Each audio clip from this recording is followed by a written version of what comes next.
આપણે શોખીન નથી ને એટલે આપણે બહુ બોરિંગ થઈ જાય છે. લોકો એમ જ કે તમે એકલા એકલા શું કરો? તો વાંચો. કેટલું બધું વાંચવાનું છે આ જગતમાં, કેટલું બધું જોવાનું છે આ જગતમાં, કેટલું બધું સાંભળવાનું છે. કાંઈ નહીં તો ખાલી બારી ખોલીને વરસાદના અવાજ પણ સાંભળો, પંખીઓના અવાજ પણ સાંભળો, એ પણ એક શોખ છે. રવિન્દ્રનાથ ટાગોર તો 65 વર્ષે ચિત્રકળા શીખેલા. આટલું બધું આવડી ગયું હતું, આટલી બધું દુનિયાને નોબેલ પ્રાઇઝ મળી ગયું હતું. પછી એને એમ થયું કે ભાઈ હું જે મારા મનમાં છે એના ચિત્રો કેમ ઉતારું જગતમાં, અને 65 વર્ષે ચિત્રકળા શીખ્યા. તો કશુંક શીખશો ને તો લાંબુ જીવશો. આ મારું ઓબ્ઝર્વેશન છે. જે લોકો કશુંક શીખે છે ને એને જીવન લંબાવવામાં રસ છે, એટલે ભગવાન એને થોડું એક્સટેન્શન આપે છે કે આને તો હજી નવું જાણવું છે, આને નવું માણવું છે, આને હજી આગળ જવું છે.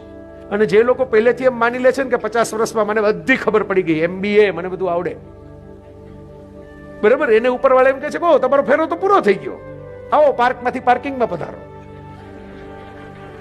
તો પાર્કમાં રહેવું હોય તો શોખ રાખતા જાજો થોડા.